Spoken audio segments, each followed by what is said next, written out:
Most people spend their entire lives fighting their ego.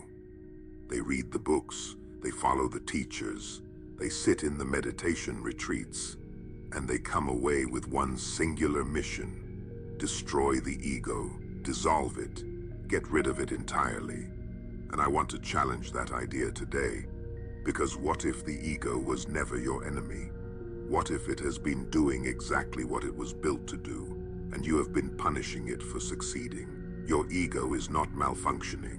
It is working perfectly. The problem is that it was calibrated in a different era of your life, under completely different conditions, and it never got the update that told it those conditions no longer exist. Let's look at how the ego actually forms. You are young. Something happens. Maybe you got embarrassed in front of people, or someone close to you left, or you asked for something with your whole heart and got rejected so completely that it left a mark. In that moment, your ego did something astonishing. It stepped in. It built a wall. It told you never to be that vulnerable again, never to want that openly again, never to let someone close enough to hurt you in exactly that way again. And it worked. You survived. You moved forward. The ego did its job. Now fast forward. You are an adult. The original threat is long gone. The people involved may not even be in your life anymore, but the ego does not track time the way your conscious mind does. It is not sitting around reviewing historical evidence and updating its threat assessment. It is still patrolling the same borders it built decades ago, still holding the same defensive posture, still whispering the same warnings every time something approaches that even faintly resembles the original wound. That is not pathology. That is loyalty. Your ego is loyal to the version of you that needed protecting. The tragedy is not that it exists. The tragedy is that nobody ever told it the danger had passed. So when you find yourself self-sabotaging right before something good, that is the ego. When you push people away the moment they get close enough to really matter, that is the ego. When you start 1,000 projects and abandon them before anyone can judge the outcome, that is the ego. And that is because failure on your own terms feels less catastrophic than being seen trying and still coming up short. And if you approach the ego with contempt, if you try to bulldoze through it with sheer willpower and self-criticism, it doubles down. It has to. That is its nature. Aggression toward it reads as more threat, and it responds to threat by tightening its grip. The people who make the most genuine, lasting changes in their inner lives are not the ones who conquered their ego. They are the ones who learned to have a different kind of conversation with it. What does that conversation look like? It starts with acknowledgement, genuinely recognizing that the protection made sense once.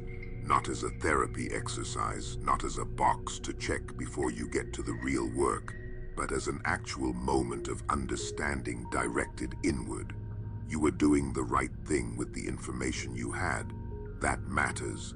Then it moves into something more honest, an accounting of what the protection is currently costing you, because the ego, for all its ferocity, is not very good at calculating long-term costs.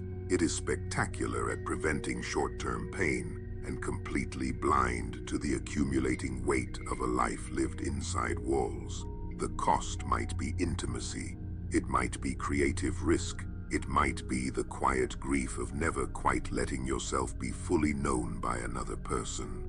Whatever it is, naming it clearly is not an attack on the ego. It is just information, and information is something it can actually work with. The shift happens not when you defeat this part of yourself, but when you expand your capacity to include it while no longer being run entirely by it. The ego moves from the front seat to somewhere it still has a voice but not the wheel. And that transition does not happen through force. It happens through the slow, patient work of building enough inner safety that the guard does not have to be on high alert every single moment. Some part of you assembled this protection with extraordinary care. It deserves to be retired with the same level of care, not dismissed, not mocked, not overridden until it resurfaces under pressure in ways that catch you completely off guard. You are not broken for having a fierce ego. You are human. You had experiences that warranted defense, and some brilliant part of your psychology answered the call. The question worth sitting with now is simply this: what would become available to you if the fiercest protector you have ever known finally felt safe enough to stand down? Not disappear, not surrender, just rest, just breathe, just trust that you have grown into someone who can handle what comes without needing the full armor every single day.